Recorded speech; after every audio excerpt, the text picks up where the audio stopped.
Hello friends, ओम श्री गणेशाय नमः। आप सभी का स्वागत है आपके अपने यूट्यूब चैनल पर। फ्रेंड्स, आपको और आपके परिवार को हमारी तरफ से सीता नवमी की हार्दिक शुभकामनाएं। फ्रेंड्स, आज हम आपको इस वीडियो में बताने जा रहे हैं सीता नवमी का शुभ मुहूर्त, पूजा विधि, महत्व और सीता नवमी की पौराणिक कथा के बारे में। फ्रेंड्स, वीडियो शुरू करने से पहले आपसे रिक्वेस्ट है, अगर आप हमारे चैनल पर नए हैं और आपने अभी तक चैनल को सब्सक्राइब नहीं किया है तो प्लीज सब्सक्राइब कीजिएगा चैनल को, साथ ही प्रेस कीजिएगा बेल आइकन को, जिससे नए वीडियो से रिलेटेड नोटिफिकेशन आपको तुरंत प्राप्त हो सके। और वीडियो पसंद आने पर वीडियो को लाइक और शेयर जरूर कीजिएगा ताकि सभी भक्तों को इस वीडियो का लाभ प्राप्त हो सके। और कमेंट बॉक्स में ओम श्री गणेशाय नमः जरूर लिखिएगा। वैशाख मास की शुक्ल पक्ष की नवमी को सीता नवमी कहते हैं। धर्म ग्रंथों के अनुसार इसी दिन माता सीता का प्राकट्य हुआ था। इस पर्व को जानकी नवमी भी कहते हैं। वैशाख मास की शुक्ल पक्ष की नवमी पर पुष्य नक्षत्र में जब राजा जनक संतान प्राप्ति की कामना से यज्ञ की भूमि तैयार करने के लिए भूमि जोत रहे थे, उसी समय उन्हें पृथ्वी में दबी हुई एक बालिका मिली। जोती हुई भूमि को तथा हल्की नोक को सीता कहते हैं, इसलिए उस बालिका का नाम सीता रखा गया। इस दिन वैष्णव संप्रदाय के भक्त माता सीता के निमित्त व्रत रखते हैं और पूजा करते हैं। ऐसा माना जाता है कि जो भी इस दिन व्रत रखता है वह श्री राम सहित माता सीता की पूजा करता है। उसे पृथ्वी दान का फल, 16 महान दानों का फल तथा सभी तीर्थों के दर्शन का फल अपने आप मिल जाता है, इसलिए इस दिन व्रत अवश्य रखना चाहिए। देवी सीता पवित्रता, त्याग, समर्पण, साहस और धैर्य के प्रतीक के रूप में पूजनीय है। सीता नवमी के दिन माँ सीता की पूजा करना विशेष लाभदायी होता है। भक्तों के लिए, मुख्य रूप से विवाहित महिलाओं के लिए सीता नवमी एक महत्वपूर्ण त्योहार है। ऐसा माना जाता है कि सीता नवमी के व्रत का पालन करने वाली महिलाओं को देवी के दिव्य आशीर्वाद के साथ लंबी और सुखी वैवाहिक जीवन का आशीर्वाद मिलता है। फ्रेंड्स, अब आइए जानते हैं सीता नवमी के शुभ मुहूर्त के बारे में। हिंदू पंचांग के अनुसार साल 2024 में सीता नवमी का पावन पर्व 16 मई 2024 गुरुवार के दिन है। वैशाख शुक्ल नवमी तिथि प्रारंभ होगी 16 मई 2024 को सुबह 6:22 पर और वैशाख शुक्ल नवमी तिथि का समापन होगा 17 मई 2024 को सुबह 8:48 पर। मध्याह्न भोजन का शुभ समय रहेगा 16 मई 2024 को सुबह 11:02 से दोपहर 1:44 तक। कुल अवधि 2 घंटे 42 मिनट है। फ्रेंड्स, अब आइए जानते हैं सीता नवमी की पूजन विधि के बारे में।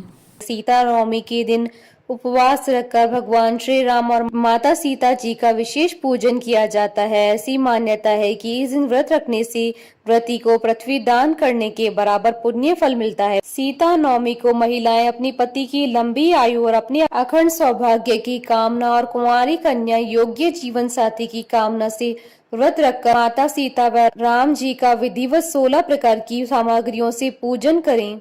सीता नवमी की पूजा करने हेतु अष्टमी के दिन ही तैयारियां शुरू कर दें। अष्टमी के दिन घर में साफ सफाई कर ले, घर में पवित्रता के साथ एक स्थल पर मंडप बनावे, उस मंडप में श्री राम और जानकी को स्थापित करें, विविध प्रकार के फल और प्रसाद से भोग लगाएं। इसके बाद नवमी को विधिवत पूजन कर दशमी को मंडप विसर्जित करें। इस प्रकार राम जानकी जी की पूजा और उपासना करने से भक्तों पर सिया राम की कृपा हमेशा बनी रहती है। फ्रेंड्स, अब आइए आरंभ करें सीता नवमी की पौराणिक कथा। पौराणिक कथा के अनुसार मारवाड़ क्षेत्र में एक वेद पाठी श्रेष्ठ धर्मधुरीण ब्राह्मण निवास करते थे। उनका नाम देवदत्त था। उस ब्राह्मण की बड़ी सुंदर रूप गर्विता पत्नी थी, उसका नाम शोभना था। ब्राह्मण देवता जीविका के लिए अपने ग्राम से अन्य किसी ग्राम में भिक्षाटन के लिए गए हुए थे। इधर ब्राह्मणी कुसंगत में फंसकर व्यभिचार में प्रवृत्त हो गई। अब तो पूरे गांव में उसके इस निंदित कर्म की चर्चाएं होने लगी, परंतु उस दुष्टा ने गांव ही जलवा दिया। दुष्कर्मों में रत रहने वाली वह दुर्बुद्धि मरी तो उसका अगला जन्म चांडाल के घर में हुआ। पति का त्याग करने से वह चांडालनी बनी, ग्राम जलाने से उसे भीषण कुष्ठ हो गया तथा व्यभिचार कर्म के कारण वह अंधी भी हो गई। अपने कर्म का फल उसे भोगना ही था। इस प्रकार वह अपने कर्म की योग से दिनों दिन दारुण दुख प्राप्त करती हुई देश देशांतर में भटकने लगी। एक बार देव योग से वह भटकती हुई कौशलपुरी पहुंच गई। संयोगवश उस दिन वैशाख मास शुक्ल पक्ष की नवमी तिथि थी, जो समस्त पापों का नाश करने में समर्थ है। सीता नवमी के पावन उत्सव पर भूख प्यास से व्याकुल व दुखियारी इस प्रकार प्रार्थना करने लगी, हे सज्जनों, मुझ पर कृपा करके मुझे भोजन की सामग्री प्रदान करो, मैं भूख से मर रही हूँ। ऐसा कहती हुई वह स्त्री श्री कनक भवन के सामने बने हुए 1000 पुष्प मंडित स्तंभों से गुजरती हुई उसमें प्रविष्ट हुई। उसने पुनः पुकार लगाई, भैया कोई तो मेरी मदद करो, कुछ भोजन दे दो। इतने में एक भक्त ने उससे कहा, देवी आज तो सीता नवमी है, भोजन में अन्न देने वाले को पाप लगता है, इसलिए आज तो अन्न नहीं मिलेगा। कल पारणा करने के समय आना, ठाकुर जी का प्रसाद भरपेट मिलेगा। किंतु वह नहीं मानी। अधिक कहने पर भक्त ने उसे तुलसी और जल प्रदान किया। वह पापनी भूख से मर गई, किंतु इसी बहाने अनजाने में उसे सीता नवमी का व्रत पूरा हो गया। अब तो परम कृपालिनी ने उसे समस्त पापों से मुक्त कर दिया। इस व्रत के प्रभाव से वह पापिनी निर्मल होकर स्वर्ग में आनंद पूर्वक अनंत वर्षों तक रही। तत्पश्चात वह काम रूप देश के महाराज जयसिंह की महारानी काम कला के नाम से विख्यात हुई।